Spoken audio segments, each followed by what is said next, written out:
All right, welcome everyone. Thank you again for coming to KPMG's Global Energy Conference.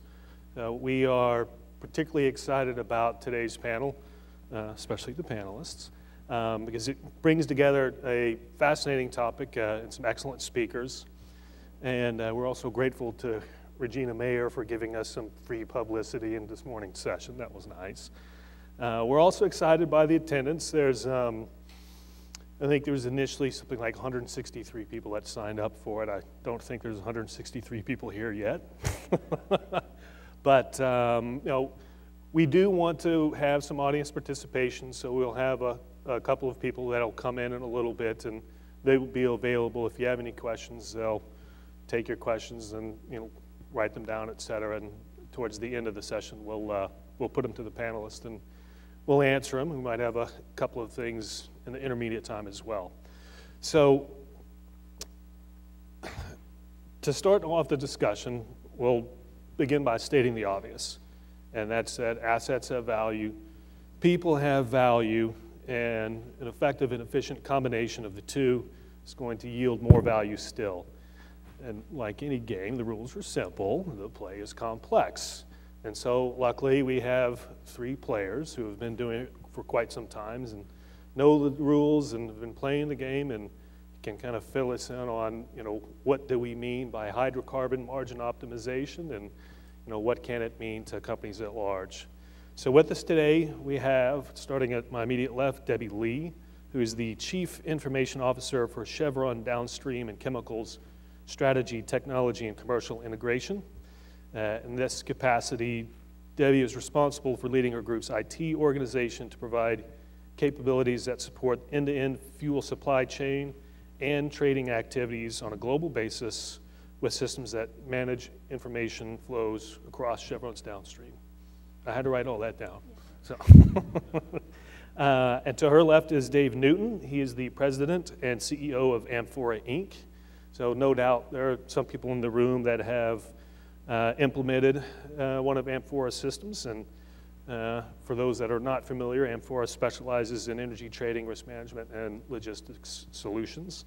And last, but by no means least, we have David Ritter. David is currently the president of Haymarket Group, LLC. It's a boutique consulting firm specializing in oil and gas. Prior to that point in time, he was with Shell, and I do need to point out a correction. The brochures that everybody has says that he is currently the Vice President of Competitive Intelligence of Shell. David came to me and said, it's very important that you let people know that I retired from that position so I don't get a call from The Hague. So there you go. But David's been in the industry a long time, career oil guy, Shell, Mobil, and secondment at BP. So we're very excited to have the panelists, and we will get started. So to begin with, Debbie, what does hydrocarbon value chain optimization mean to you? Sure. Is this on? Can you guys hear me? So to me, that means being able to capture more values out of your supply chain, along the supply chain from crude to customers, and by standardizing your business processes, removing the inefficiencies, and putting tools and systems along the critical areas of your supply chain in order to capture that value that you don't want to leave on the table. And that from an IT perspective, that means you want to make sure you have the data, the information that the business needs to make the decision, close the people who make the decision, and execute that. Thank you very much.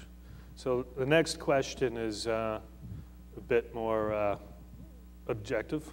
So we'll go to David. What is the size of the prize for companies that are doing this the right way? I know that's a super easy question, so that's why we give it to you.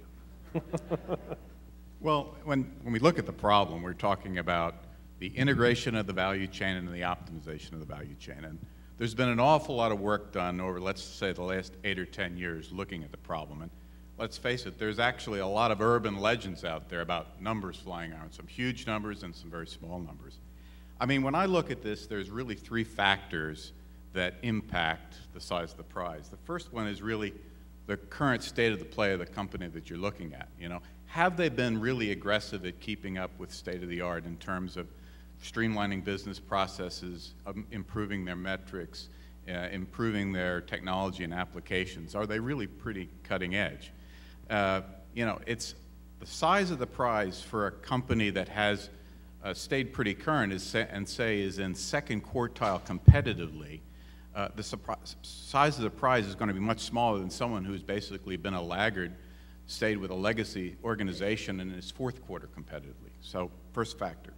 The second one has to do with the scope that you look at when you're trying to size the prize. You know, the value chain goes from crude to customer and downstream. A lot of clients I've worked with, you know, say, you know, dealing with the entire value chain is just too hard. We'd like to chunk it up.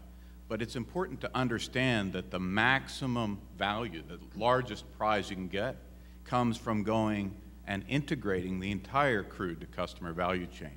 Because an awful lot of the leakage, value leakage, comes from aligning in between functions. So again, very important to decide exactly how big a scope you're going after. And the last factor that impacts the size of the prize is really the implementation efficiency and the amount of organizational pushback when you go through this kind of change. It doesn't matter what objective function you come up with or what target you set out for yourselves, you're never going to achieve 100% of what you lay out. And my experience has been you're going to lose 20 or 25% of whatever your target is. So you take those three factors and you put them together. So take a fourth quartile company and try and move them to first quartile. You take somebody who's going to go entirely from crude to customer, i.e. the forecourt, and you assume standard implementation efficiency. Our experience has been you're probably going to get about 80 to 90 cents a barrel of crude run. Or put it another way, that's about $30 million a year for each 100,000 barrels of crude capacity. Thank you. David Ritter, next question. What is the industry doing now to improve its optimization capabilities, and what do you see as the next frontier for value capture? I'm sorry, David Newton. That one's for me, right? There's two Davids on the panel. I'm sorry. We did think about calling Debbie David as well, just to keep it simple. Yeah, good point. But thankfully. So I think the industry has had multiple attempts over the last 10, 20 years to tackle this issue. And those have featured largely around big process optimization activities, particularly in the oil majors, trying to look at integration of planning processes across the supply chain. Organizational efforts around trying to bring supply and trading together along the philosophy that says that every point of optionality in the supply chain to a trader is an opportunity to optimize the dollar per barrel, whilst engineers who run assets will typically try to engineer optionality out to keep smooth running of the asset. And so somehow the challenge is bringing those two worlds together. Much to do with technology, business intelligence, data warehousing, attempts to link the ERP systems and supply chain systems with trading systems, and changing out systems that haven't done the job. And my view is that that's met with some success, but much of the prize remains out there.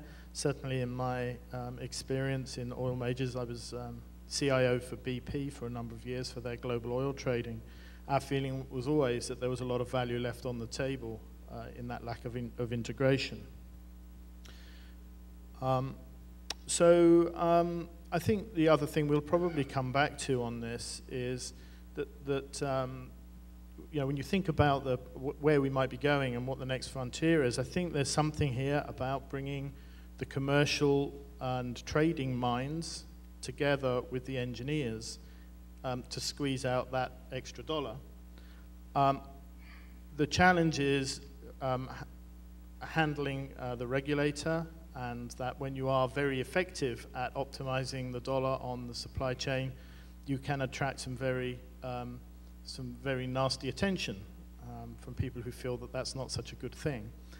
And so I think that, the next frontier really is somehow bringing those engineers' minds together with trading minds and doing that in such a way that it does not appear to others as being market manipulation.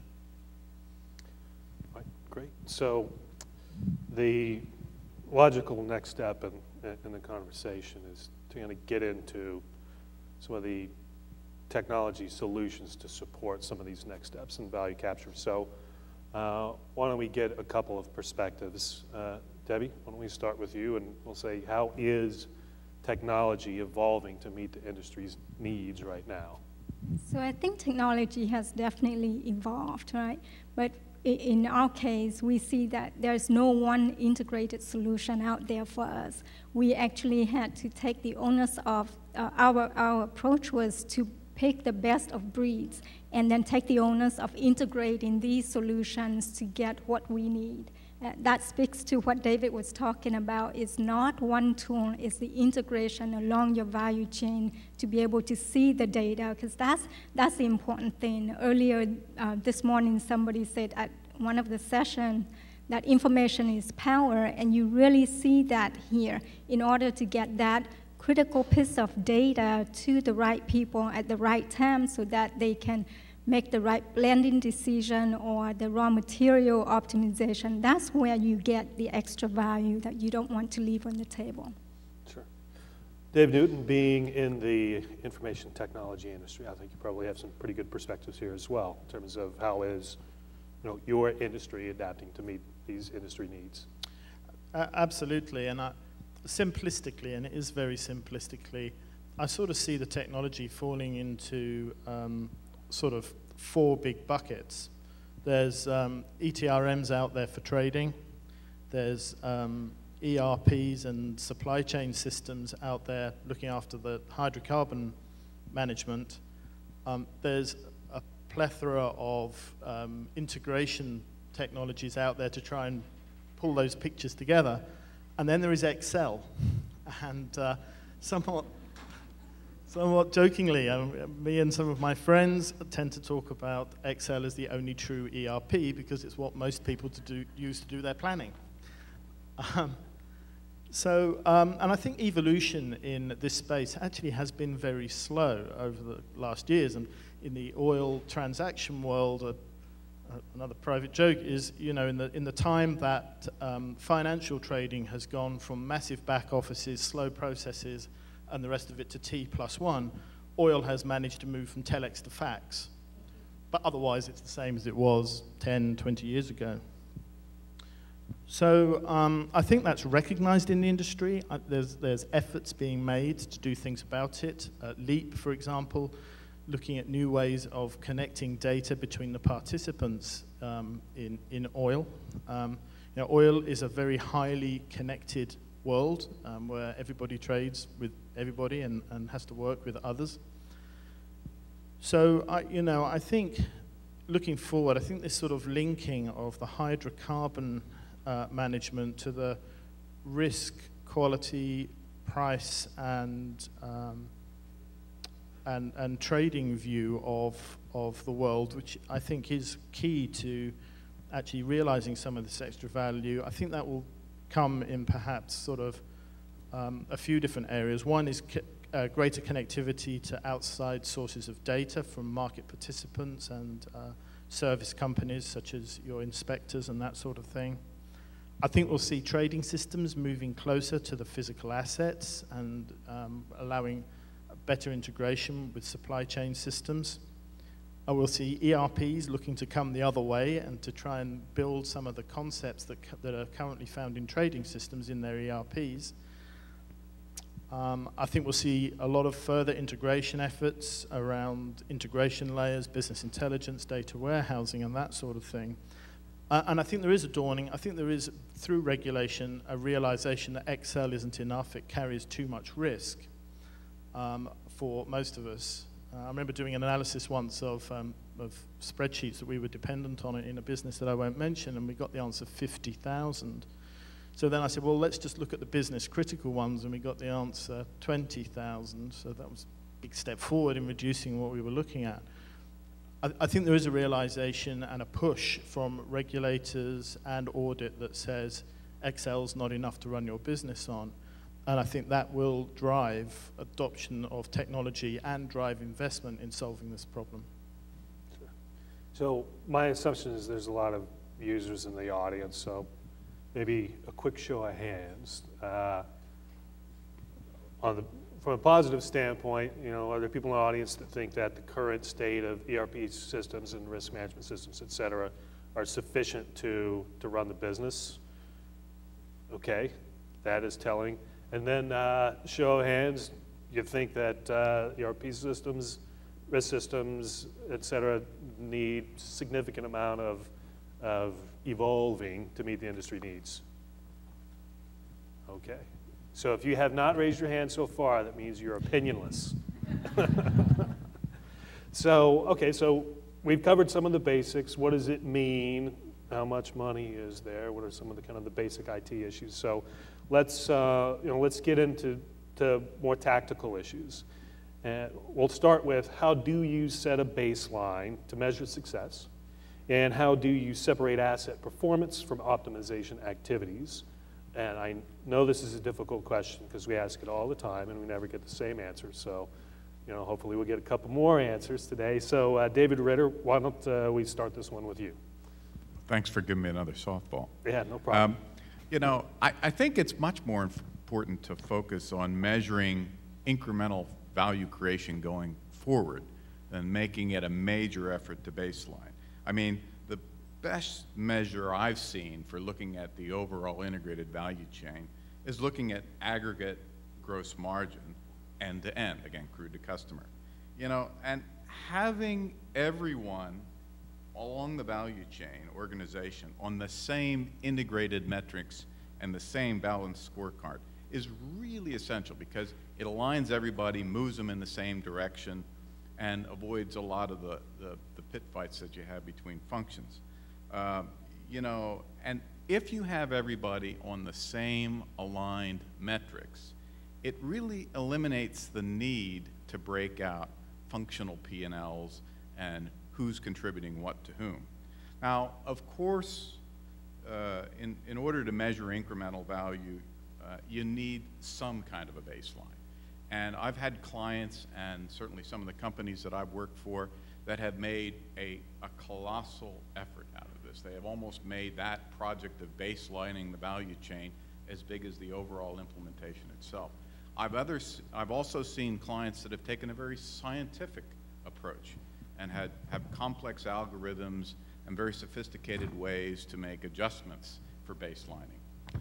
Perhaps in my experience, the best thing I've seen is a very simple average of aggregate gross margin over some period of time, which will smooth out a lot of the bumps in the operations. So I think there is, however, one thing that you do have to separate out when you're setting a baseline, and that is looking at what does the market give you versus what does the integration and optimization, your proactive efforts, deliver for you.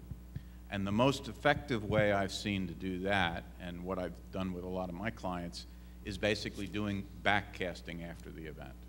So the headlines would be a very simple baseline approach based on aggregate gross margin over some period of time, but do make sure you break out self-help versus what the market gives you.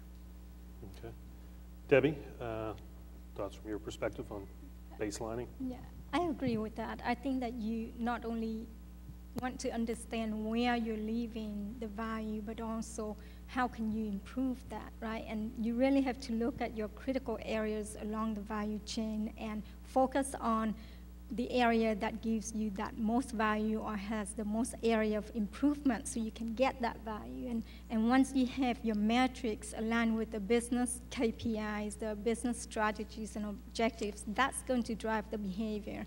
And I'm sorry, with an IT background, we always look at what data is important to the business. And once we can have that data with the high quality that the business see, for example, one of the areas we're focused on is blending area. If we can show with the actual data how blending can can save or can make us more money, that's driving the right behavior, and it's going to drive everybody toward that business objective.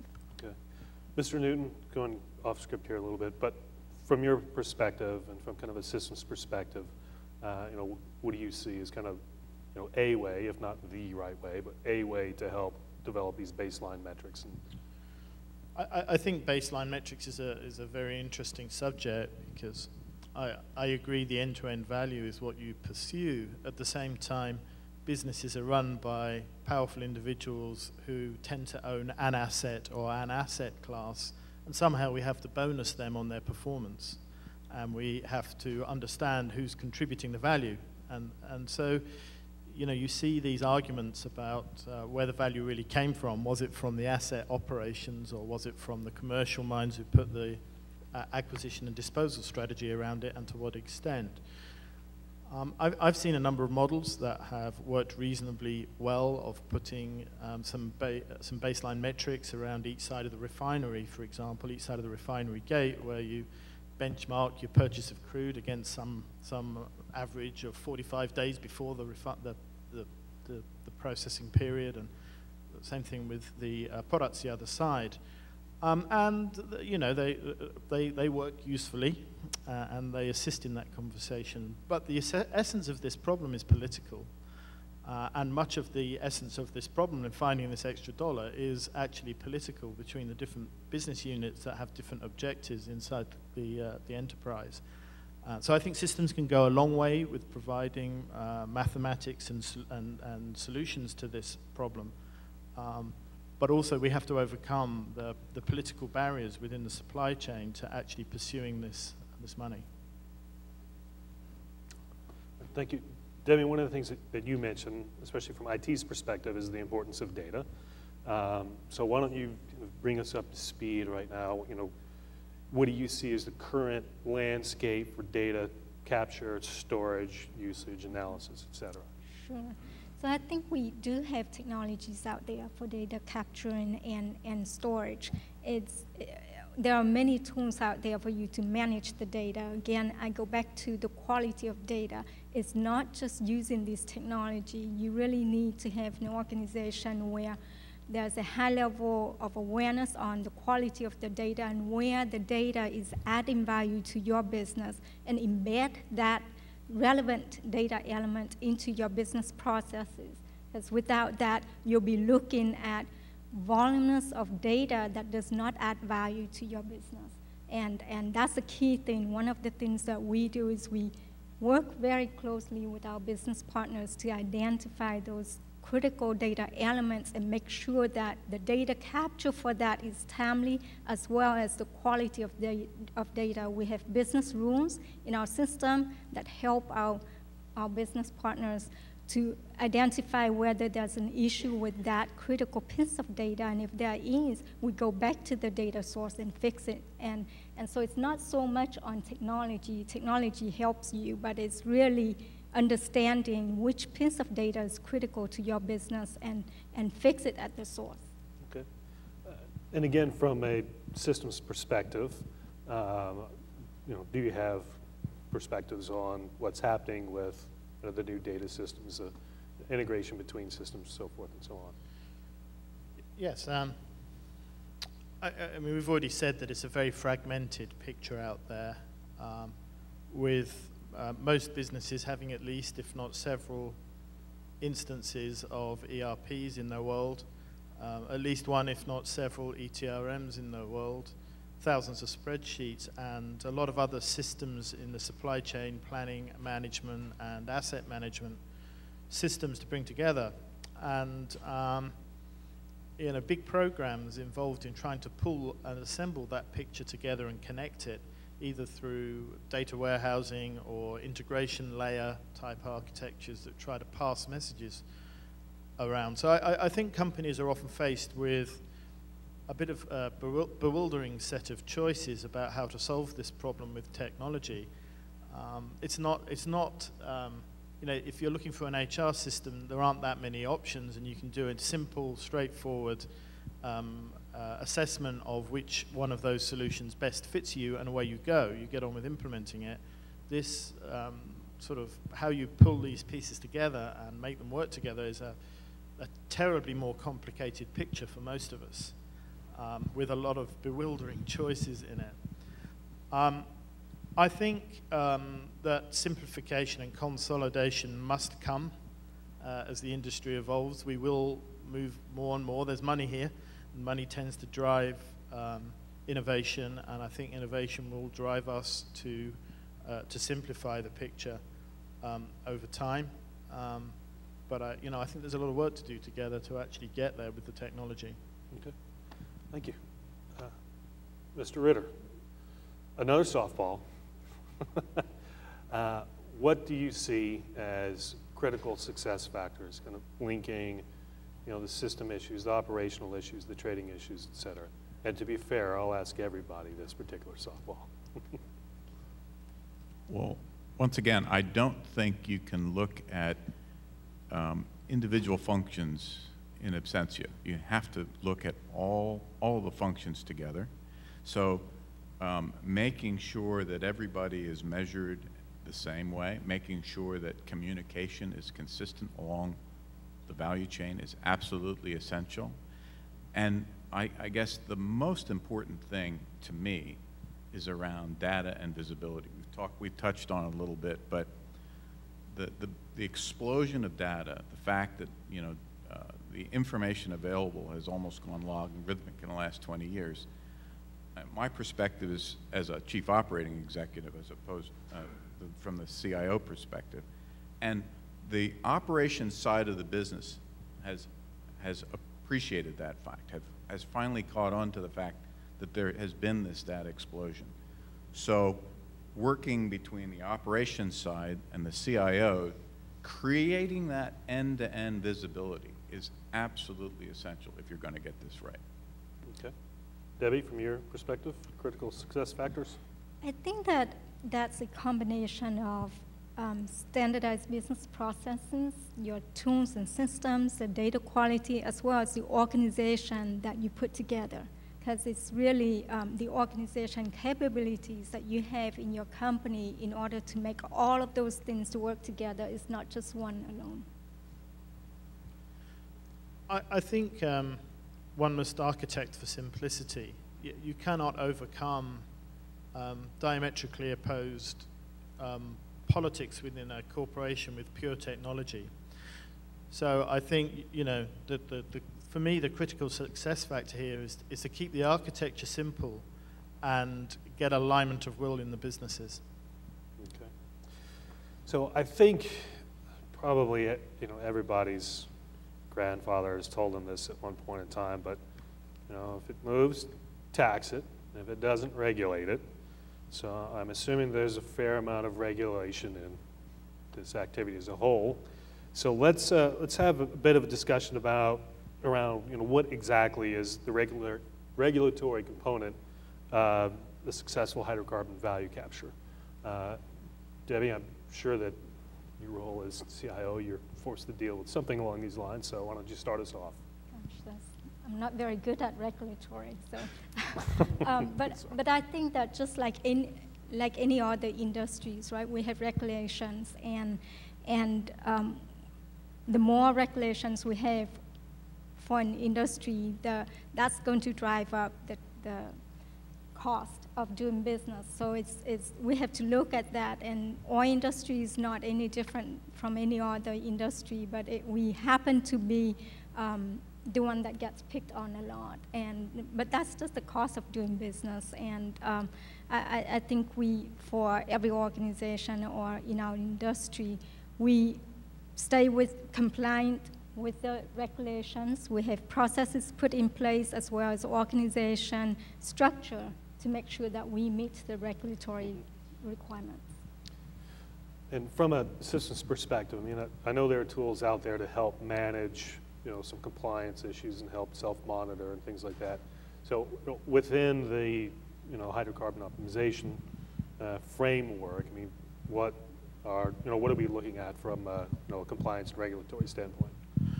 Well, I think first of all, there's the standard stuff that we all care about. First and foremost, you've got to get your your numbers right. You have to know your position, and you have to know your P&L, and you know, that's not always as straightforward for everybody as one might think. And having a strong control framework, well implemented, and perhaps then more advanced ideas around spotting your own breaches before others do, is a realm for systems. But in my mind, a lot of these are the sort of standard stuff, and it's you know, as a company, Amphora, this is our bed, our breakfast. This is what we do every day: is help customers get after those things. I think what's more interesting, perhaps, for supply chain optimization is that supply chain optimization operates under the principles of a free market, and the idea that products will go where the dollars are, and that's where we're losing this extra dollar or whatever number you want to put on it. And when you recognize that, or when we as an industry are better able to recognize that, that means redirecting molecules from one place to another for better value. That occurs to us as value. That occurs to the local market as driving the pump price up because you sent my motor gasoline somewhere else. And that's hugely political, and now you're into a market manipulation scandal. So I think there's another level for us to go to here, which is somehow being able to capture the rationale and the circumstances of business in such a way that we're clear, and that we are drawing our own barriers and our own limits on the effects that will be had on local markets. And I think it's an interesting direction for systems, is that we're going to need to get clever about helping our customers to spot that and work with that. I think it's a challenge for the future.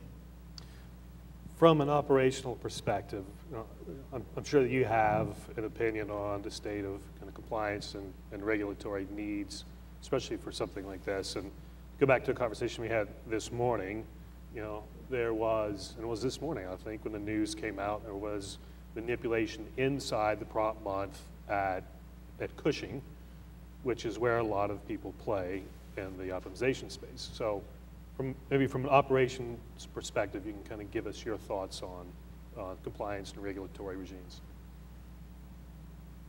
Well, one thing's for sure, and I think the KPMG survey bowed this out, is that the amount of regulation is going to continue to increase. And we're going to see much more intense scrutiny and oversight, and the requirements for compliance are going to be that much greater. And that's the Full Employment Act for you, David. And so I think from an operational perspective, back to the point you made, Debbie, that, you know, it's a cost of doing business. We on the operating side of the business are going to have to factor it in. It's going to slow us down, but it's something we're going to have to do, and it's going to be part of our license to operate. There's no question about that. And, you know, I guess the best example I can give you is look at what's happening in MoGas blending right now around the RINs. I mean, the amount of documentation and calculation you have to do to get the balances right is absolutely over the top. I have a number of clients that are really struggling with this, and they're putting in phenomenal amounts of safe side to get around that, and that type of thing is going to continue to increase. At least on the RINs, they went to the second version where it's automated as opposed to system number 4, Excel, for the entire country, so that was nice. And just sticking with kind of the regulatory component for a little while longer, there was a prior panel where they discussed Dodd-Frank in more general terms. And I'll throw this out to whoever is brave enough to answer it. You know, how might Dodd-Frank type legislation, especially with respect to end user versus, you know, major swap participant designation, affect optimization activity? Do I have a brave soul to volunteer? I'll be a little brave on this one. I'm going to say we'll see. And the reason I say that is that when we try to analyze these things and say what it's going to mean, we find 5 different customers with 5 different views of what it's going to mean. And much the same with other legislation. We've had companies in Europe ask us for functionality for Sarbanes-Oxley that companies in America don't need. because people interpret the rules differently and decide what it means for them differently. And I really think, you know, just from a systems vendor perspective, we have to wait and see how you guys respond and then meet what you're asking for. Okay, great. So, Mr. Ritter, you've been involved in these processes for most of your career. From your perspective, how do organizational strategies impact the company's ability to capture value? Well, I think David touched on one of the most important things, that the political dynamic is absolutely one of the most important in overall end-to-end value chain considerations. But, you know, if you think about it, the legacy organization in the downstream, the basic construct we use, has been around for a very long time, perhaps 30 years, and it was designed in a time where things were really simple. There wasn't a whole lot of volatility, there was a whole lot less volume, and the amount of data that you could get was, you know, almost prehistoric. The systems, the commodities, the volatility, the volume of data has changed significantly, and the legacy structures just can't keep up.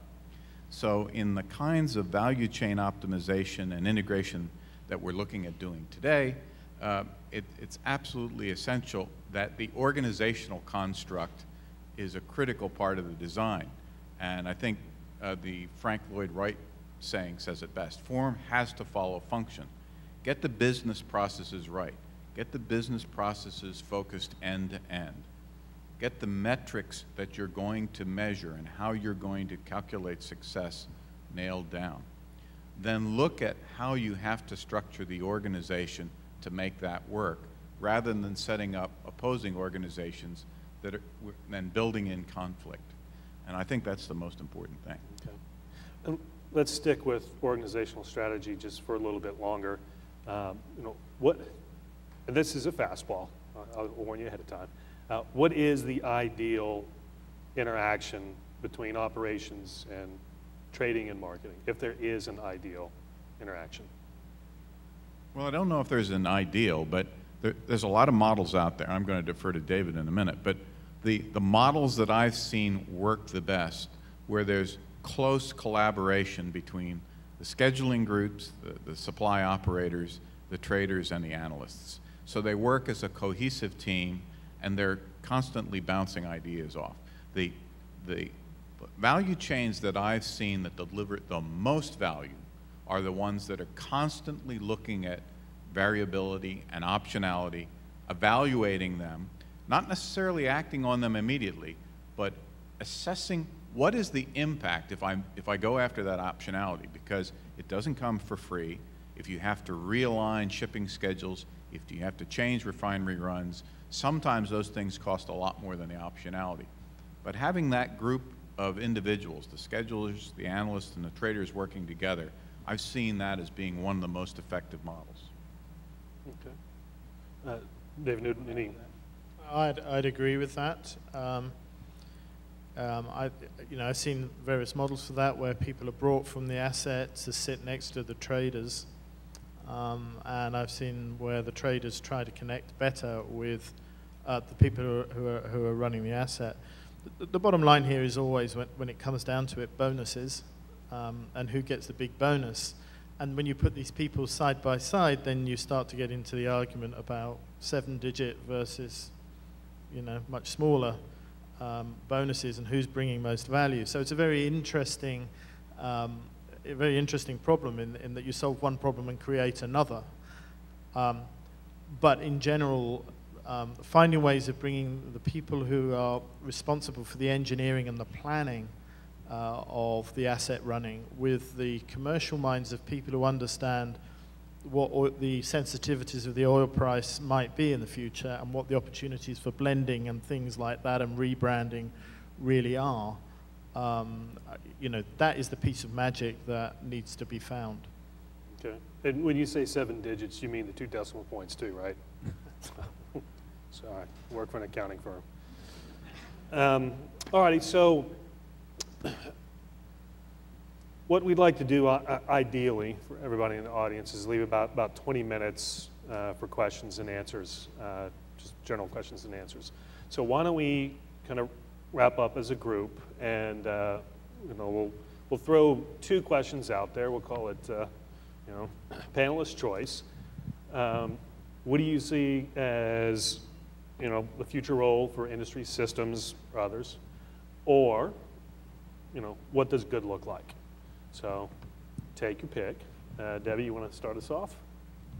I'll choose the second question. What's good look like? Okay. I think good would be when we have the systems from our vendors that provide all of these things that we need, so that the industry only have to focus on our job, only focus on getting our job done. For example, for my team, it would be working closer to the business, understanding the business, and then add that extra value, right? Providing the visibility into our supplies, into our metrics and all of that. But right now, we don't have that yet. So we're spending a lot of efforts to couple these solutions together with interfaces and worrying about whether the data flows correctly. So good to me is we don't have to deal with those things, but we can focus on our business.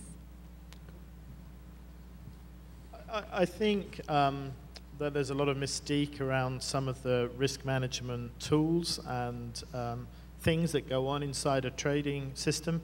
I think some of that needs to be demystified and brought to people who run assets. So I think that good risk management systems in oil can move much closer to the physical asset and help people outside the trading room. And this is one of the reasons that we have limited ourselves to oil rather than going off to play in other commodities, is that I really do believe that a good oil ETRM can play a significant role in assets outside the trading room.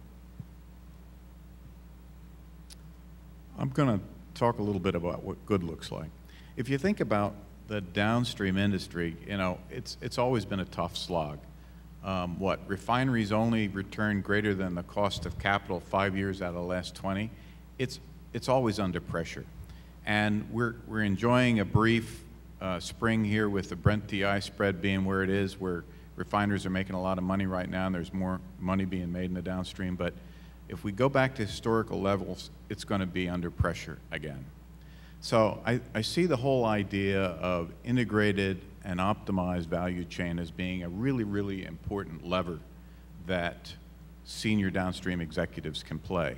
So what can really good look like? And if they're basically putting some nuts away for the winter, the cold winter that's going to come, it's going to be a true end-to-end system where there is end-to-end visibility, looking at all of the functions being able to be seen by the other functions, having a consistent set of metrics, and being able to see in near real time the impacts of each of those functions and the activities that they take on the overall profitability of the downstream. That's what I think good looks like. Okay. Well, thank you very much for your responses. So now we'll open it up to questions. I see you. One second. Before we get started, I do want to point out that there are certain aspects of the optimization activity that can and should be considered proprietary. So an illegitimate question to Debbie would be, exactly how does Chevron do it? So, stick away from questions like that. And we had somebody that was going to go take, did we take any questions up? Okay, we have a few, perfect. And then failing that, we'll, oh, we don't have the questions yet. So by all means, I think we had a question here. Please.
Not that I know of.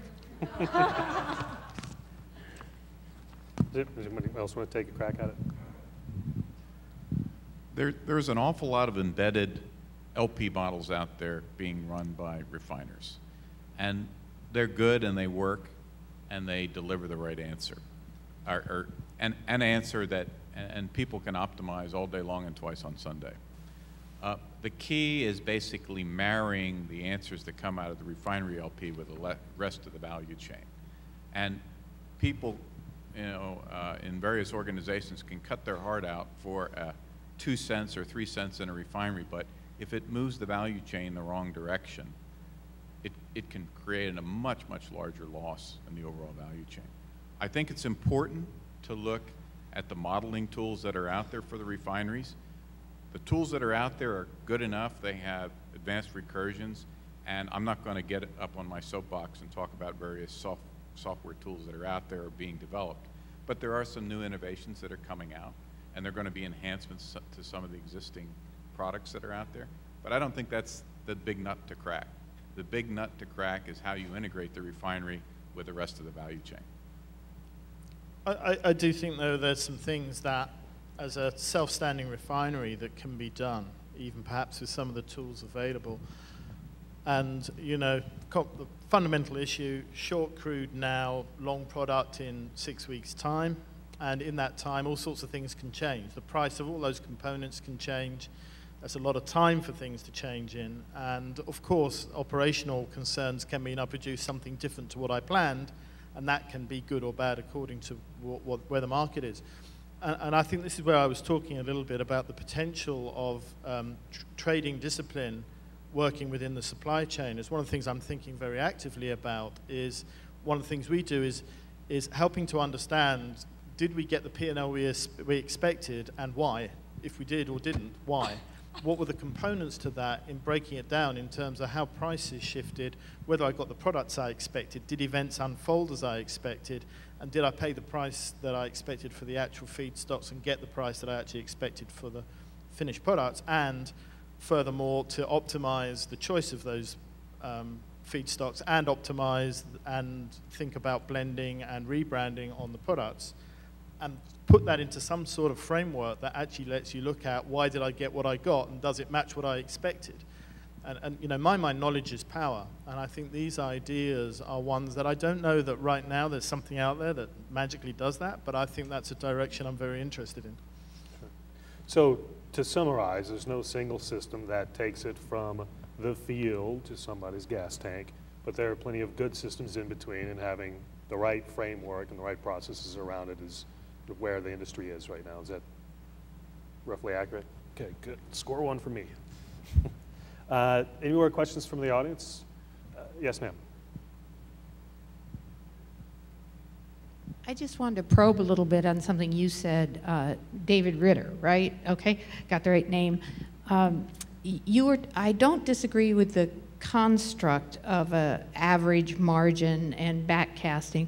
What I struggle with is this idea of self-help versus market help, because if you've got the right organizational capability, the market will present opportunities and you either take advantage of them or you don't, right? Especially in a trading organization. So in your construct, would the market have given that to you, or do you get it because you were smart enough to take that opportunity? No, I think you make a great point, and the market will present opportunities, and those will be opportunities to optimize further. I think, hearkening back to something David said, we have to be realistic in the way we look at this. And people are going to look, when there's significant swings in the margins, either very positive or very negative, you have to look, is there something external that's impacting the overall performance of the value chain? And so by doing some type of a backcasting with a constant price component, you can say, this is an approximation of what the market impact is because of product prices or crude price swings. All that's doing is saying there's a slice of what's going on that was beyond our control. The rest of it is optimization. And this is not precise science, nor would I advocate spending lots of time on it. It's very much, the objective is to grow more beans, not focus your time on putting the beans you have in different piles. We had a question from this side of the room.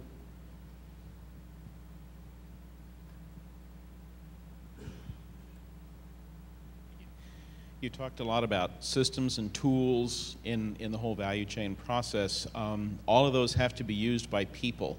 And apart from, Debbie, you made a comment early on about realigning business processes, and David, you talked about politics and aligning bonus structures, but that's kind of just the bare bones. How do you envision restructuring information flow top to bottom and aligning the people that have to use those tools and systems to get the buy-in and get the enthusiastic support, and of course the ideas that are going to make it all work better in the end anyway, because they're the ones doing the job? I think that has to do with when you standardize the process, right? I heard the comment earlier that you want to standardize the processes first and build your tools to support your standardized process. In that action of standardizing processes, that's when you also want to look at your organization and build the organization structure to execute those processes, and then developing the metrics that align with your business objectives. All of this, to me, is all tied together, because then people can see the contribution from each of the functional groups, and they're relying on each other. It's back to the integrated value chain, because you certainly cannot have very effective blending if you don't know the raw material group or the supply group or of the product scheduling. So you have to have that visibility into your value chain, from raw material to whether your ship is available. All of that, there are a lot of interdependencies. And when people see the metrics that tie together, they'll take the actions to meet those metrics. I'd like to add something to that. I agree with all of that. And maybe add something from my personal experience, having done this a couple of times with different clients. I think the key there is a pretty significant change management program. So when you're doing the preliminary design with a company and looking at their value chain, looking at where the opportunities are, first step, of course, realigning business processes, streamlining them, getting them where you want to, then looking at the metrics, of course, then thinking about the organization, and lastly, but certainly not least, building your technology backbone. Then it's all about running this like any big project. There's a massive change management effort that basically takes each one of those components all the way through from beginning to end. There's a huge amount of onboarding required, because for some of the clients I've worked with, the change is just nothing short of phenomenal, because they're going from here to here, and it's a change that not everybody can make.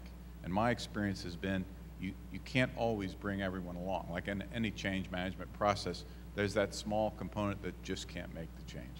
Does that help? I think there is one other element that is worthy of mention here, which is that you talked about human beings, and let's face it, people don't like doing things that are really for other people. So telling me I have to do something that makes my job a bit harder because it makes it easier for Joanne, who's 2 steps down the process in another building, I'm not as motivated to do that as I am to do the things that make my own job easier, especially when I've got Excel on the side, and I really do it all in there. So I'm only typing it in the system to keep you happy, Joanne. I'm not doing it for me. And this is at the heart of a lot of the disintegration of the processes, in my experiences in oil. And I think what part of this, and probably one of the things that we think about, is you've always got to give the person something back. If they put something in, they've got to get something back. Asking people to do things just because it makes it better for someone else is not the best way to deal with human beings. So I think that's a real thought thread, because what it means is that some things that you would have thought of as second-order requirements to solve actually give those people you need to do something, gives them something back, and it's actually much more important than you think, because it gives them a feedback cycle. Okay. Any other questions from the audience? I have a couple here. Okay. One of the submitted questions was, What is the most difficult to deal with in this space? Data, systems, or processes? Whoever wants it can take it. I think it's data and people. Once you identify that critical data elements, you really have to follow up. And we talked about the construct of the organization. Once we deploy the system, for example, and deploy the standardized processes, it's not done, it's not over. You have to be able to support that from an organizational perspective and have an evergreen process to do that. Otherwise, the data is only good as the input of the data, right? And once that fails, then your effort is not successful as you hope for. So it's data and people. Okay. Any other perspectives? My experience recently has been data has been an issue. Not because data by itself is a problem, but because it comes from so many sources. You have a lot of disparate sources of data that's not always consistent, not always clean.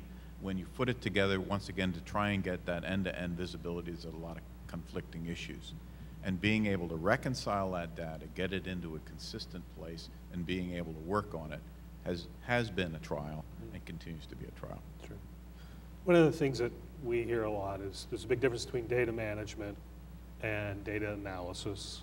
And a lot of people would give their eye teeth to not have to mess with data management so they could focus on the data analysis. So I think it's a point well taken. It'll be the only point I make the whole panel, I promise. That next question, this one's probably a bit more in depth, but how do you maintain a consistent metric and approach across a hydrocarbon chain which does not have consistent market depth, liquidity, volatility, and tenor?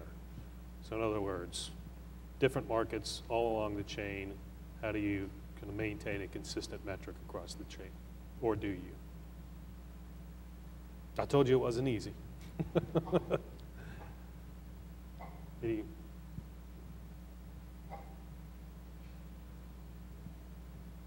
Well, I guess I would say, first of all, there is one metric that counts, right? It's all about the monetary measure. Mm-hmm. That's first and foremost, and I think that is consistent. I think secondarily, most of our discussion today has been about traditional value chains in the downstream, everything that goes from loading crude all the way to the forecourt and everything in between. Now, we know that in today's environment, there's been a lot of disintermediation of the value chain. People have said, you know what, I'm not going to play in the whole space. I'm only going to play in certain segments. And they've had specialized markets. So I think there has to be some adaptation to what we said today to smaller subsegments and people who only play in specialized markets. I don't think I have the answer today, but I think it's appropriate to think about what are the most pressing metrics for the particular market that they're in or the particular function that they're specializing in.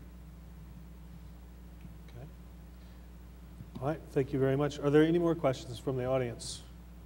Well, then you're all very lucky because you get to have an early beer, wine, or whatever.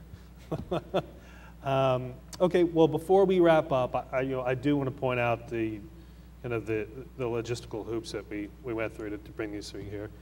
Debbie travels all the time. Dave Newton shuttles back and forth between Switzerland, the UK, and Houston. And David Ritter shuttling back and forth between Singapore and Houston quite frequently. So we're very happy that all three of them made time in what is obviously a busy schedule that make George Clooney's Up in the Air character blush to make it work. So we appreciate it. And we thank you all for coming and enjoy the rest of the conference.